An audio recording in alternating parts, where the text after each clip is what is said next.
Hey, what's up, everybody? Mark Price here with devslopes.com, and welcome to your very first Unity3D video game. And we're not just going to build a couple of cubes and say, this is our very first video game. No, we're going to make something really cool.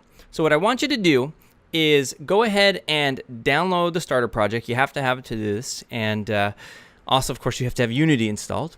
And then click your Unity icon here to open up the loader window.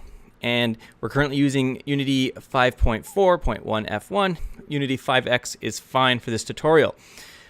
And if you're using anything older than Unity 5, just upgrade. It's free and much better. So what you're going to do is click the Open button and go find the starter folder that you got in the pack that you got from the download, okay? And we're going to go ahead and click Roll a Zombie Starter. And it should look something like this. Pretty boring. See a main camera and a directional light. Okay? Now your layout may be different than my layout. I've got an inspector here, project here, and all these different things over here. What you can do is you can change these around if you want. So in our case, I'm going to click Layouts and I'm going to click Default. Okay? And it has moved some things around. So if you've never used Unity before, go ahead and do that. Go to Window, Layouts, and Default. And we'll all work on the same exact layout today. Often mine changes when I get bored, but we'll be consistent today. So we've got a scene here, okay, and we've got a game here, which is actually what you look at when the game is running. And what we're going to do, and by the way, this is a beginner tutorial, so I'm not going to cover every single thing. We're just going to get you from A to Z in this game, okay, meaning you're just going to build the game. And we're going to learn a lot more later on in other videos. So what you want to do is go down to this prefabs folder here and see that floor object. I just want you to drag it over here into the hierarchy on the left. Okay? And if I hold down Alt, okay, with this move button selected up here, I can drag around. As you can see, I can drag around with the Alt button. Okay? Now, I can press Q to pan, which is what I'm doing here. And that's the little hand up here at the top left. So I'm holding down Alt and I'm pressing Q to pan. And this looks really boring, right? You got 4 little cubes here and a big giant floor cube here. So what I want to do is give these things some life. So in your assets at the bottom left, click floor and click the circle one here. We're going to take it and drag it on to the cube floor here. That's looking a lot better. Now let's give these cubes some life. Click materials. And we're going to select green and drag it on that one. Blue, that's the second one. Red, we're going to drag it on the third one. And yellow on the fourth one. It's looking really, really nice. All we've done here is we've applied some materials. These ones have colors and the other one has a wood texture. And here's the idea of the game. We've got these cute little zombie creature balls. And we're going to use some gravity and they're going to roll forward. And every time they hit one of these, you get a point. But you also have to keep pressing them back up because if they fall off the edge, you lose the game. And so it starts getting harder because you're moving to the left through the zombies, and you're choosing which one is about to fall off. And then you press the up key, and then it goes back. And you'll see what I mean as we get closer to it. But we've just added some color to these cubes here, and we're just getting our game in the general direction of where it needs to be. Okay, the next thing I want to do is I want to bring our little zombie creatures into the game. So we got some zombies here, and these are pre-built, okay? Actually, where are they? Prefabs. In the prefabs folder, we got our zombies. Okay, and they're pre-built. So what I want to do is just take each one and drag it onto the hierarchy like so. 1, 2, 3, and 4. Okay, there's our 4 little zombies all in a row. That sounds like a nursery rhyme, huh? Someone finished that. Okay, so I think we made our cubes the wrong colors here. We should have put the zombies in first, huh? Let's just change them around. The first one, I'm in here in the materials folder at the bottom left. The first one, we're just going to click this yellow material and drag it on the yellow brick. Yellow, blue, and then green on the third one, and red on the fourth one. Now holding Alt, again, I can pan around here in the scene to look at these cute little zombies. Okay, so the idea again is we're going to tilt this board. The zombies are going to roll into these blocks here, and you're going to get points. Okay. So what I want to do is I just want to go ahead and play the game for the very first time. Okay, so this is in play mode. Notice how I can't move it or do anything with it, okay? You got our 4 little zombies here. They're actually animated and ready to go. Of course, you're going to learn those things later on. And they look great. Okay, so there's our 4 little zombies. And let's go ahead and try and get some rotation in here or physics going. Notice how the zombies, they're just floating there in the air. They're not doing anything. And we need this to be tilted. We need the zombies to roll on it. How do we do that? Well, we're going to click our floor here, and we're going to press E, or the rotation button up here, to rotate it. And holding down Alt, I can pan around.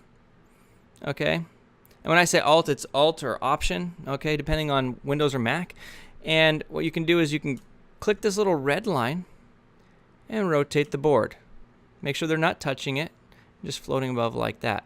Okay, so now it's rotated, but again, they're not falling, right? So how do we get them to fall down? Well, we need to have physics implemented. So what we're going to do is we're going to click our 4 zombies. I'm going to hold down Shift to click all 4. I'm going to click Add Component on the right-hand side. We're going to go to Physics, and then we're going to go ahead and do Rigid Body. A rigid body is what makes objects listen to the world of physics, okay? And we do use gravity. We want gravity to apply to these guys so they fall down. So let's go ahead and see what happens if I play the game. So they fall down, but they keep falling. They're not hitting the board. And there's a reason why. The reason why is our zombie creatures here, they don't have a collider, and neither does our board. So I don't think it does. Let's see. No, our board does have a collider, and our zombies do not. Okay, so let's go ahead and click all 4 zombies again, holding Shift, and let's click Add Component. We're going to go to Physics, and we're going to go to Sphere Collider.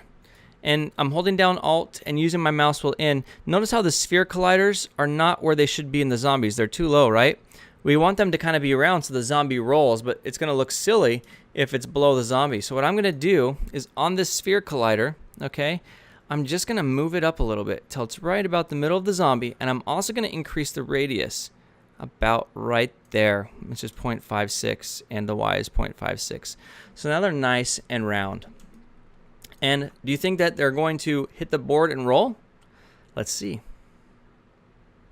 Ah, interesting. So now they're rolling and they're falling off. See how easy that was? Okay, so we just dragged a rigid body on these guys, put a collider on, made sure they're using gravity, and they're now hitting the board, which is exactly what we want to do. Awesome. So the next thing we want to do is we want to be able to swap between the zombies by using the left or the right keys. Okay, we want to be able to say, hey, which zombie is currently selected? That way, when you press the up key, that's the zombie that goes flying backwards. So we're going to have to write our very first script in Unity. And if you don't understand programming, that's okay. You're going to learn these things as time goes on. And it's going to be fairly straightforward for this game anyway. So first things first is create a new C# script. So we're going to right-click Assets and go to Create C# Script. And we're going to call this Game Manager. It's going to be a script that runs our entire game. And what we're going to do is we're going to drag the script manager over onto our main camera. In Unity, unlike any other type of game engine, you actually take your physical script images there that you can see in your project, and you can drag them onto objects, and it applies to the object, which is pretty darn cool. Okay, so what you're going to do is you're just going to double-click this file here to open it. So what you're going to do is you're going to open this file by going to Assets, Open C# Project. And it's going to go ahead and load MonoDevelop over here. You can expand it, and now you see your GameManager.cs file. I'm going to zoom in here, holding down Alt or Option and then the scroll wheel here. You're going to see a start function and an update function. The start function is called whenever the game starts or whenever this object comes to life, the object that the script is attached to. And the update function is called repeatedly over and over and over X amount of times per second, like 60 frames per second, something like that. And so what we want to do is we want to be able to use the left and right keys to swap between zombies, meaning you have a zombie that's selected, one of the 4, and it gets bigger. That way it shows you that it's selected. And if it's selected, you can press the up key, and then that zombie will move forward. So how do we do that? Well, let's write some code. We're going to say public game object selected zombie. And we're going to do one more thing. We're going to use a C# list. So I need to import or import a collection. So we're going to say using Unity engine, or not Unity engine, system dot collections dot generic. This is the library that lets us use a list. And what we're going to do is we're going to say public list, okay, and then the less than sign, we're going to say game object, greater than sign, and we're going to say zombies. Okay, and again, if you don't understand what's going on, that's completely fine.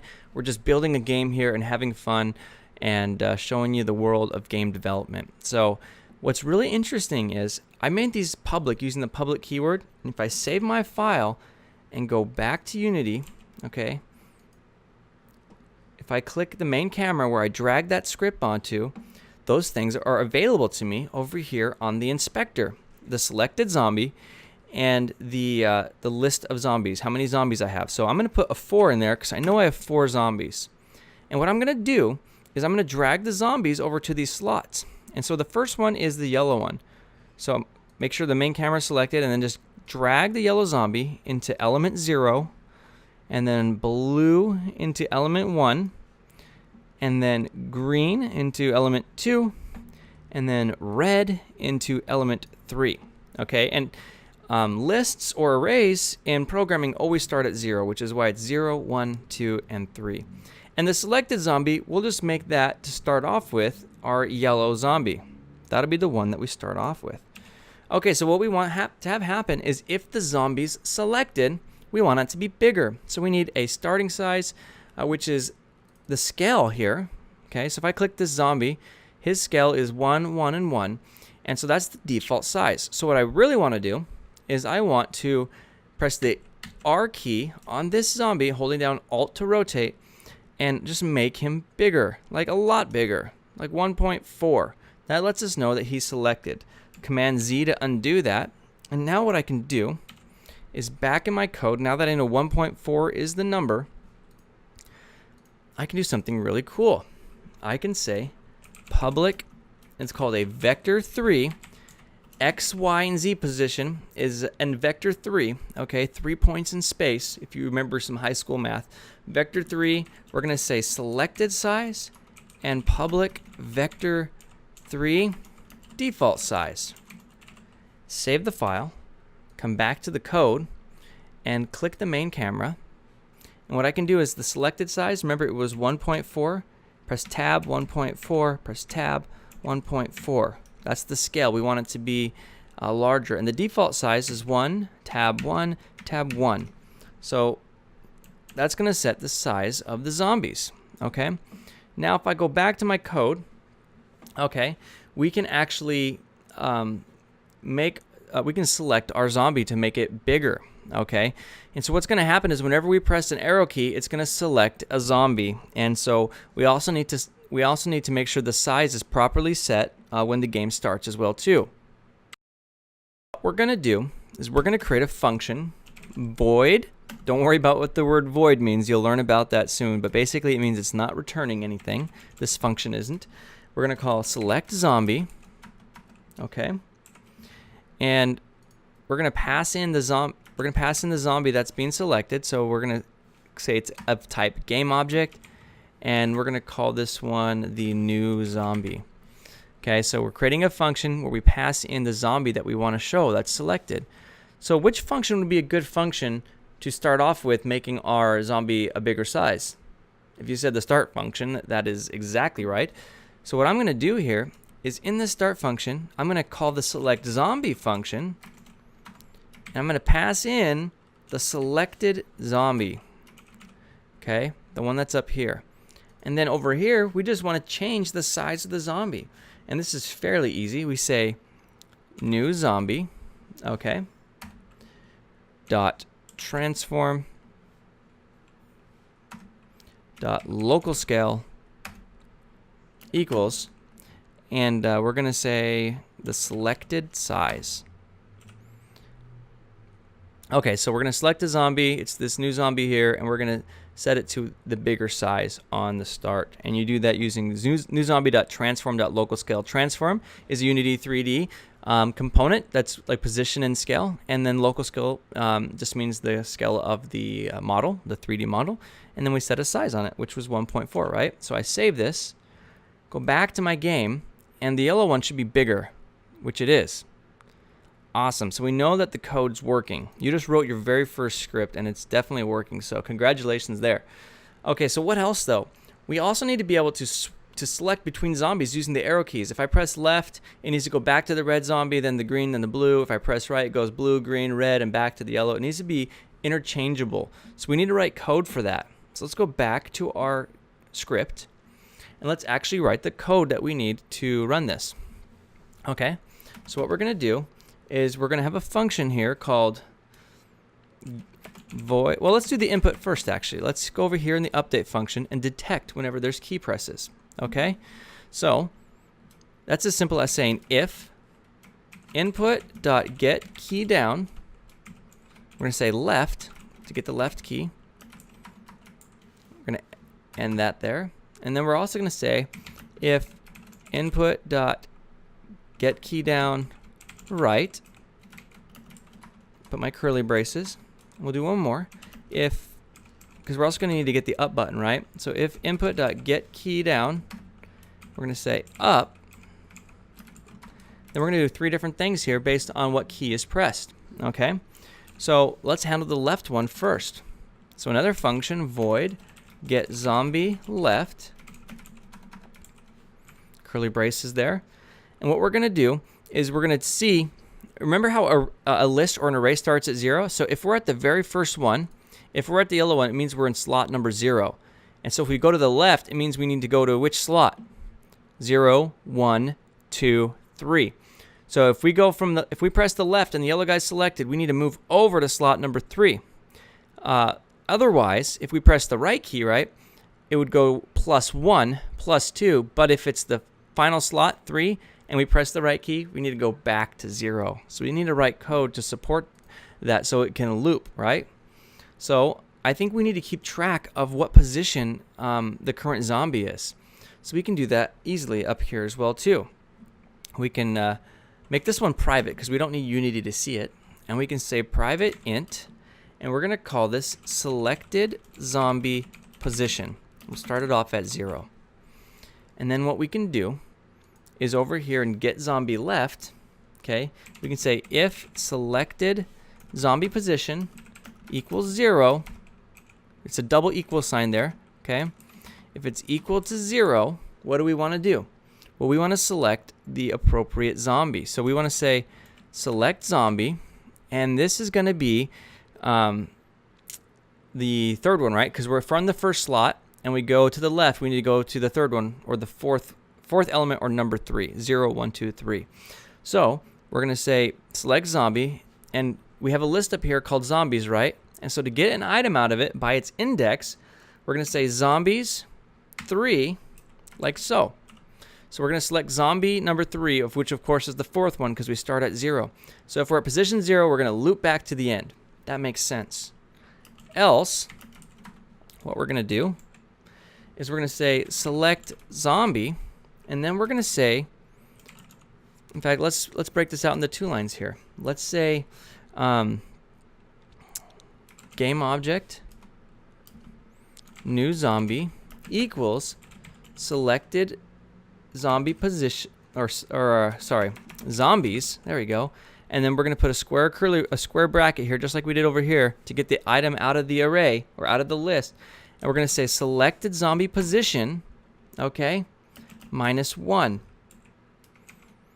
And if that's confusing to you, what we're doing here is we're grabbing, if we're not at the very first element and we press left, it means all we have to do is take away 1. So if I was right here, okay, currently had blue selected, and I pressed left, I know blue is 0, 1, so I would do 1 - 1, which is 0. It gives me that one. Same thing with the green. This is 0, 1, 2. And so to get 1 less, I would say this current position minus 1 to give me this. Of course, if we have the special case, which is we're over here, then we don't subtract 1. We go all the way back onto the right-hand side. And that's what this code's doing here. And I find it helpful if I visualize it just like that sometimes until I get it if you don't understand what's going on. So what we've done here is we've just grabbed one of the zombies out of that list and we're storing it here in this variable. And you'll learn about those as well if you don't know how to, if you've never programmed before. So there's our new zombie. And what we're going to do is we're going to select that zombie now, calling the select zombie function. And we're going to pass in the new zombie. Wonderful. Then over here, if the get key down function is called, we just say get zombie left, like so. Make sure you put the parentheses and the semicolon after it. Okay, now we need to create the other function for going to the right. Get zombie right. And it's going to be similar, but just in the reverse, right? So if selected zombie position, we need to handle the special case first, equals 3. So if it's the very last one, right? So if we're 0, 1, 2, 3, if we're on the red one and we press right, we need to go back to 0. Okay? So if the selected zombie position equals 3, then we need to select zombie, okay? And we're going to say zombies 0. Like so. We're going to select the first one. Else, okay, then it's the opposite of the other one, right? Select zombie. And this time, I'm not going to separate those two into 2 code lines. We're going to do it all in one, just to show you a different way of doing it. We're going to say zombies, selected zombie position, plus 1, like so. And there we have it. And then over here on the get key down right, we're going to say get zombie right. So to follow the chain of events, if someone presses the left key here, it's going to call this left function, which selects the zombie, which changes its size. If someone presses the right key, it's going to call the right key, this get zombie right function, and it's going to pass in that zombie and then change its size. Okay, and if all of this is super confusing, don't worry, you can watch this video again and you're going to learn more later. So with that saved, click the play button, and if I press my keys, notice how they're changing. Okay, although one didn't change on us. I don't know if you noticed that here. If I press right. Okay, so we have some bugs. And also, we forgot to set our zombies back to their normal size after they were no longer selected. Okay, and this is what's called prototyping or rapid prototyping or iterating. You build something out, you test it, you see what's wrong with it, you go back and you revise and you do it again. So let's go ahead and do that now. I'm going to open up the code. So what we haven't done yet is we haven't selected a new zombie, okay? Meaning we haven't set the new zombie, okay? It's still holding a reference up here to the old zombie, which is not right. So what we want to do, okay, is we want to, in this code here, when we're passing in a new zombie, all right, we want to pass in the new zombie that was selected. So we're going to go ahead and say selected zombie equals new zombie. But before that, don't you think we should change it back to size? So even before that line of code, we can say selected zombie, all right, dot transform dot local scale equals, and we're going to say default size this time, right? So what we do is we take the old zombie, even though it says selected zombie, it's about to be changed, right? Because we're selecting a new zombie. So we take the old one, put it back to size, and then we reset it to the new zombie, and then we change the new zombie to the bigger size, which is how it's supposed to be. Okay? And this is great. But one of the problems that we have is none of our indexes are being changed. Okay? If you look at this here, selected zombie position plus 1, okay? We're never changing selected zombie position to reflect the current zombie that's being selected. So we need to fix that too. So all we need to do here is just set it. So what we can do is right here, we can say selected zombie position equals 3. So the same thing that you're setting it to here, right? And then this one, selected zombie position equals selected zombie position minus 1, the exact same thing you're doing here, right?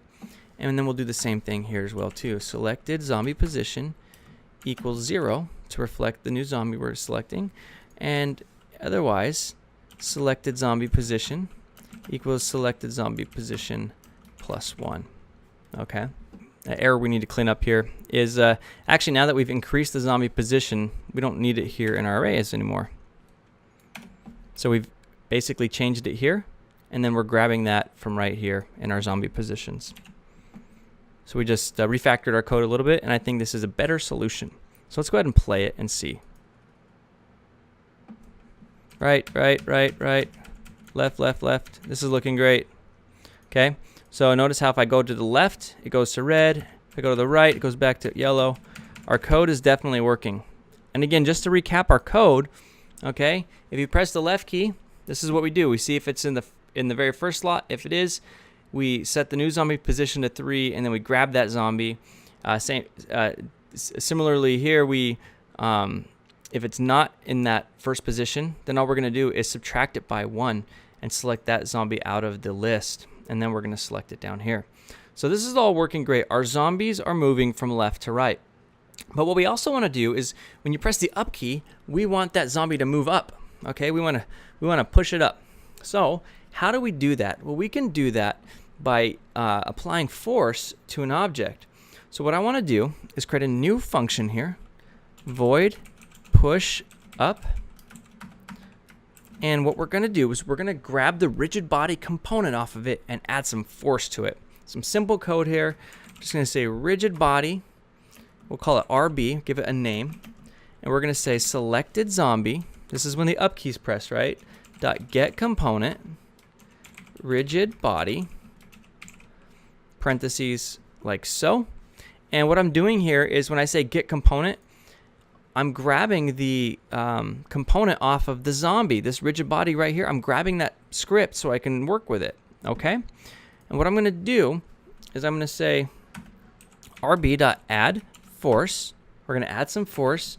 I'm going to say 0 to the X position, 0 to the Y position, but 10 to the Z position. And we're going to say force mode dot impulse. We kind of want it to be like an impulse, right? Like you're punching something or hitting it up.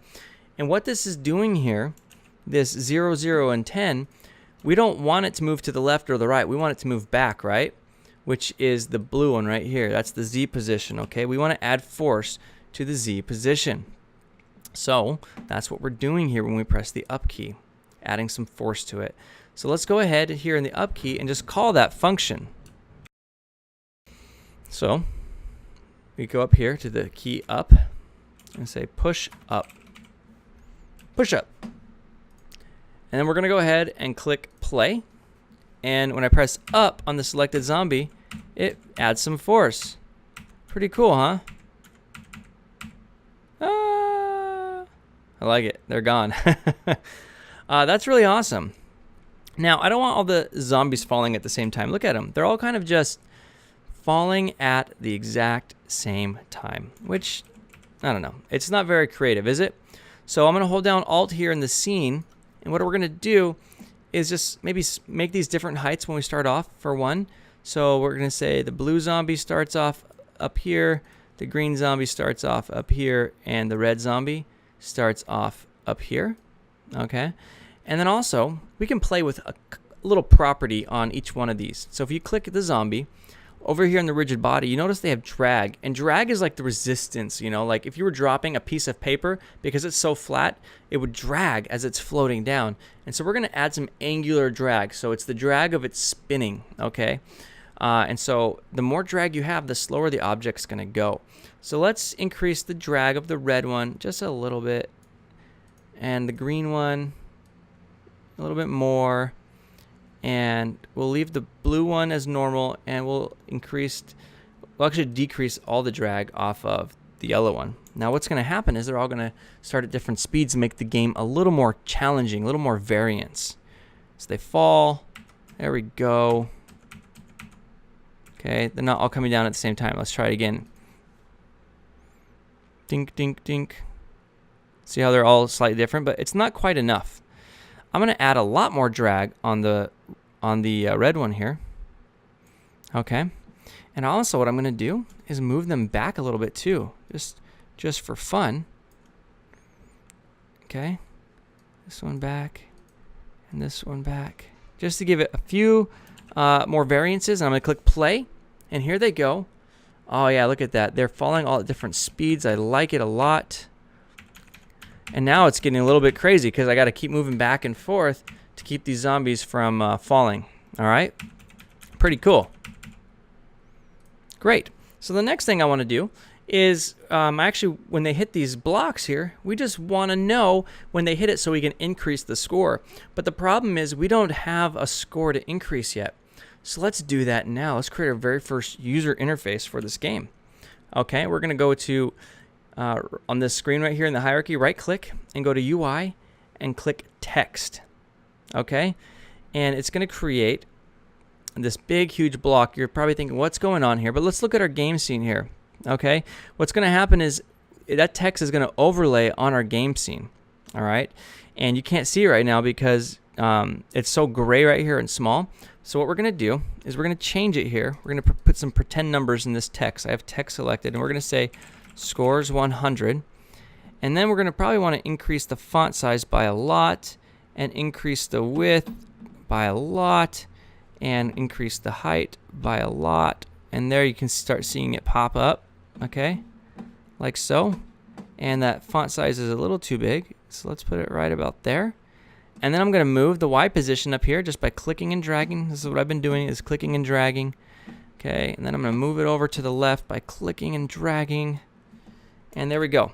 The only thing I want to change is I want to make this color white. I just don't like that color there.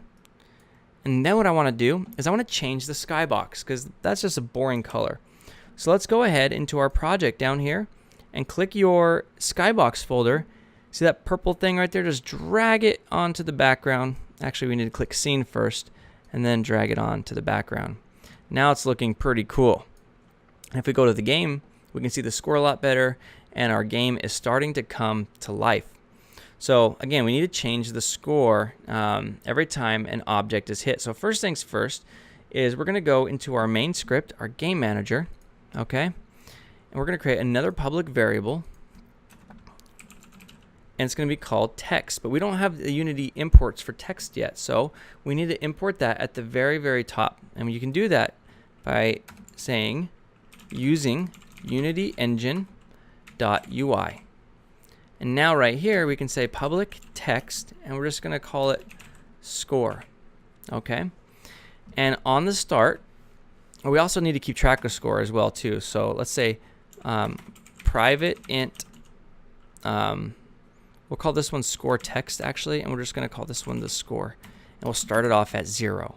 So down here in the start, when the game first starts, we want the text to say score and then show the actual score. So we can do that by saying score text dot text equals, and then we'll type the word score with a colon and a space, and we'll say plus score. So this is going to take this number here and turn it into a word or a string, and then it's going to print it to the screen whenever it starts.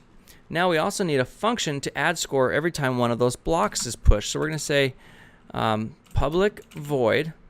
We'll need this public for later because our tiles will need to access it. Public void add point, and this is going to say score equals score plus 1. So every time a block is hit, we add 1 to the score, and then we need to change the text. So score text dot text, we'll do something similar, equals score plus score, the same thing as we did before. Okay, this is looking great. And so that's how we'll add the score, but we don't have any score being calculated because we don't know when the zombies are hitting the tiles. So let's go look at our tiles here, these cubes. Okay, well, these cubes don't have any type of box collider on it, so we need to add those now. So select all the cubes holding shift, and what we're going to do is click add component, physics, box collider, and it's going to add colliders to all of these. And then what we want to do is we want to turn on trigger. Okay, we don't want our zombies to hit them and then be bounced off of them like real physics. We just want them to roll right through, because the idea of the game is you hit it and then you got to quickly move your zombie back up. Okay, so that's what we want to do. And now we also are going to need another script.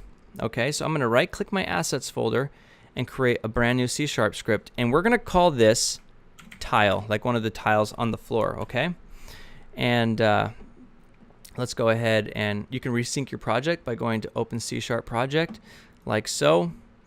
Okay, and then if you expand it, you'll now see your tile, or you could have double-clicked the script and it would have opened it for you. So here's our tile, and right now there's nothing interesting going on in this, right? So what we want to do is we want to detect whenever a zombie hits a tile. And we can do that using a special function. Because we marked them as triggers, we can say void on trigger enter collider other. This is the other object that's being passed in that's hitting it, like in our case the zombie. But we don't need that object. We just need to know when it hits so we can get some points. And so what we're going to do is we need to get a reference to the game manager so we can call that add points function. So we're going to say public game manager, and we'll just call it game manager with a lowercase g like that. And what we're going to do is we're going to say game manager dot add point. That function is right there waiting for us. Pretty awesome. And then what we need to do is select these cubes. Make sure you save that script file. Select those cubes and just drag this script over here on the right hand side to the add component. And then with all of these still selected, grab your main camera and drag it over here onto the game manager. And then it's going to take the script that we put on game manager on the main camera, and it's going to have a reference to it right here, so we can call the add score function, which I think is pretty awesome. So let's see if it actually works. Score should be at 0, and actually it's not working. We forgot to drag the score on the main camera. Click main camera, scroll down, and sure enough, we didn't drag the score text onto the slot like we were supposed to. Oops, let's go back to our main camera. There it is. Okay, perfect. Now let's run it. Score is 0. So when the yellow hits, we should see 4 points once they go through. 1, 2, 3, and 4. Woohoo! So the logic for our game's all done. But I think we need a little more character to the game. So let's just do a little bit of music. A little bit of music. You know, like in that movie, like White Chicks, you know, he's like in the car and he's like, how about a little bit of music? And he like, puts on that Alanis Morissette song, and then Terry Crews starts jamming out and singing it. Anyway, go see it. It's a funny movie. Main camera, click that. And notice that there's an audio listener on it. Well, an audio listener is like your ears in the game, like what's listening to the sound. And sounds can play from audio sources. So let's also add an audio source. Add component on the camera, audio source. Awesome. And we've got some game music right here. Take that game music and just drag it in to the audio clip slot. Make sure play on awake is going, and make sure loop is going. And then when you play it,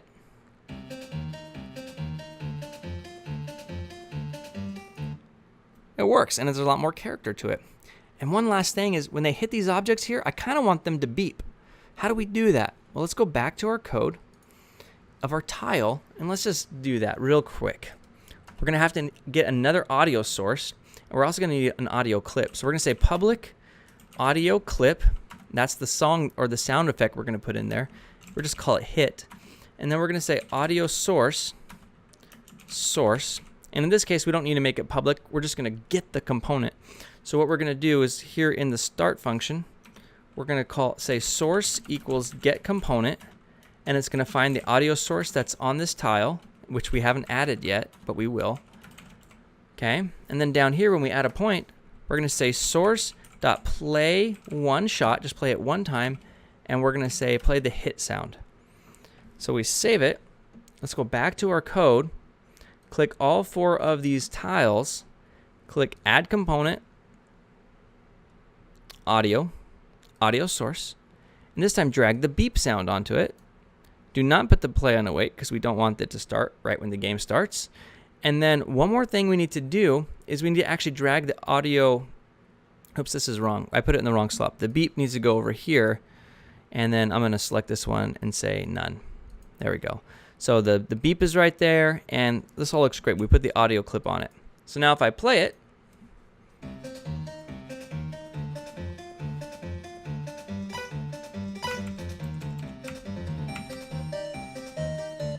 okay, so we've got a real game here, and actually this game can get quite a bit challenging if you're moving around, you know, and you're like, okay, I need to get the point, but I need to move up, but I don't want to hit it too far or they go flying off.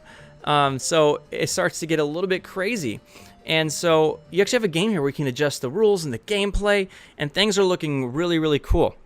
Some other things you could do if you wanted is you could click your main camera here, okay, and you could adjust it around to get different angles or views if you didn't like this view, or if you wanted it, let's say a little bit, I'm holding down Alt to rotate. If you wanted it like pointing a little bit higher, you know, you could do something like this, okay, or if you wanted it lower, you could do something like that. If you wanted these guys to move differently, you could click one of their objects here, the green zombie or blue zombie, and you can change the angular drag, okay? You could also, in your script, you could increase the force when one of these guys is hit, okay? This 10, we could put it to a higher number. Anything we wanted to do. In fact, you can make it a little more, you can make it a lot more interesting. I'll let you play around with it. But we've got a fully functional game here. You can press it up. Oh no, I want these guys slower. I need to get more points. And the idea is to get as many points as you can before you lose all of your characters without accidentally knocking them down. Or you could just fling them off just for fun. You could, of course, put sound effects and stuff on there as well. So you've learned a lot. This was your very first Unity game. You did some scripting. You learned how to drag materials onto the screen. You learned how to write some code with public variables that you can drag and drop in the interface. You learned how to play with some sounds, how to put a skybox on. You've done a lot of things, and if you're completely confused with the coding and it's like overwhelming, don't worry. It was meant to be. This is game development, and it just takes some time. But you're going to go... I'm actually going to cover in much more detail in all the other videos, every single thing that we've done here, and you're going to learn everything. So if you're an absolute beginner, you're going to get the deepest explanation of all these things. So by the time you're done, you're going to understand everything. But this was just a small intro, really cool stuff. This is Mark Price at devslopes.com. I'll see you in class.